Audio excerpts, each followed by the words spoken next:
Adolf Hitler. Kompromisslos die einzige Macht und alleinige Macht in Deutschland. کسی که مردم راجبش بد یا خوب نظر میدن. Es lebe Deutschland! اما من اینجا نیستم که درباره نظر مردم حرف بزنیم. میخوایم ببینیم که اگه هیتلر پیروز میشد چه اتفاقاتی میافتاد.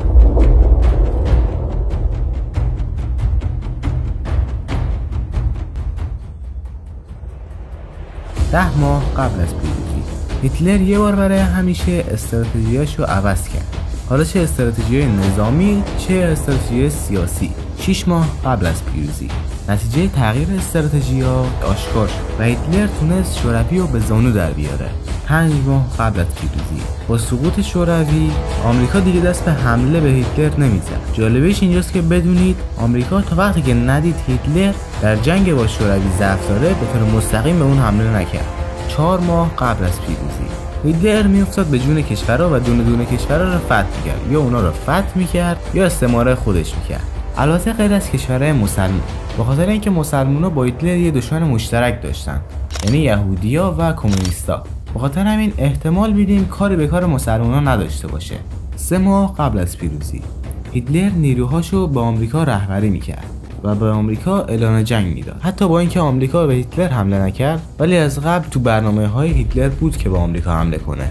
30 روز قبل از پیروزی هیتلر بالاخره میتونه در آمریکا پیروز بشه و به احتمال زیاد آمریکا رو به بومیای خودش برگردونه، چون از قبل وعده داده بود که من قول میدم آمریکا رو به بومیاش برگردونم. بخاطر همینم بومیا تو جنگ جهانی دوم نازی‌ها رو خیلی حمایت میکردن.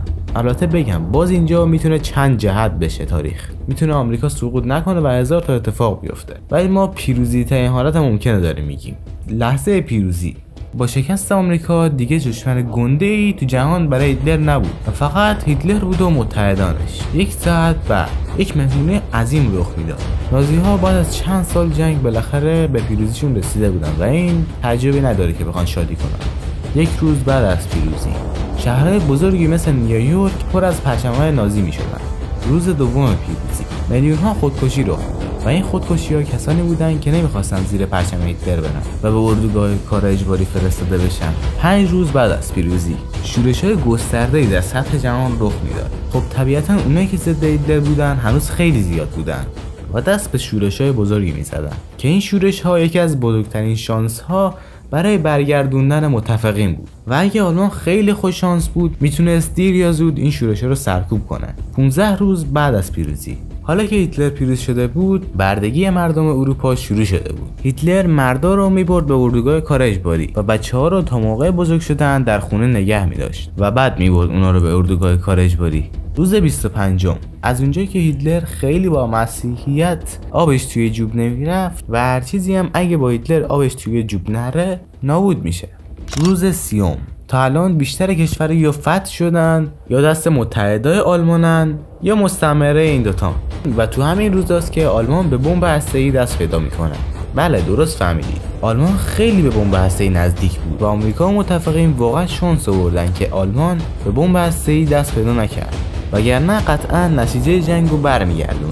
هیتلر با مردمی که مخالف اون بودن سیاست‌هایی مثل سیاست‌های استالین رو پیاده می‌کرد. سیاست‌های استالین چجوری بود؟ سیاست‌های استالین اینجوری بود که مثلا یک عده مردم باهات بدن یا جبهه ملی همون کشوری که فتح کردی و هنوز نگه داشتن. استالین میومد یه قحطی مصنوعی رو ایجاد می‌کرد تا مردم رو ساکت کنه.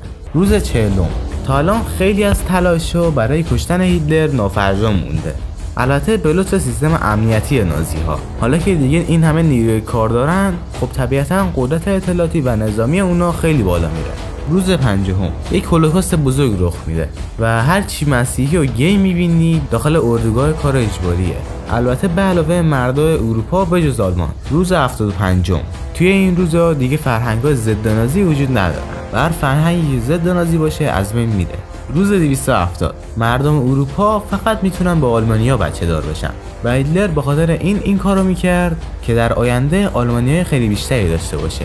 بعد از 1 سال آلمانی به زبان بین المللی تغییر میکرد و هر کشوری دیگه مدارس نازی هم داشت و توی این مدارس به بچه‌ها یاد میدادن که فرق نازی‌ها با مردم دیگه چیه. سال دوم پیروزی نازی ها با این همه نیروی کار ثروتمند شده بودن و قدرت نظامی و اطلاعاتی اونا سر به فلک میکشید. بعد از 4 سال سیاست های میومد که میگفت باید زنان آلمانی تا میتونن بچه دار بشن و اینجاست که یه ذره دارک میشه داستان. سال 5 سیاست های حفظ محیط زیست میاد و حداقل دیگه جهان کثیف‌تر نمیشه.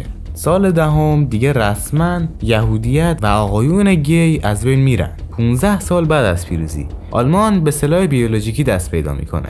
سلاح بیولوژیکی یک سلاحه که کشورها به جای جنگ کردن ویروس به جون هم دیگه میندازن. به این میگن جنگ بیولوژیکی. بعد از 20 سال آلمانیا انقدر دیگه تکنولوژیشون زیاد شده که میتونن به ماه سفر کنن.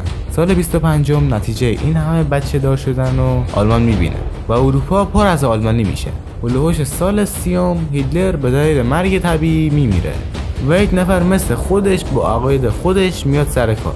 بعد از 50 سال نازی ها خودشونو قهرمان جلوه میدن و بله دیگه تاریخو برنده می نویسه و مثبت 100 سال دیگه هم دنیای نازیسمی خواهیم داشت و اوضاع همینجوری پیش میره دیگه. ولی بازم دارم میگم این یه حدس خیلی گنگی بود که تو هر کدوم از این سالایی که گفتم یه اتفاق مختلف میتونست بیفته. حالا یه سوال از شما دارم، این جهانی که الان داریم خوب تره یا جهان نازیسمی؟ خوشحال میشم نظرتون رو در کامنت ها بنویسین و لایک و سابسکرایب هم یادتون نره. فعلا تا بعد.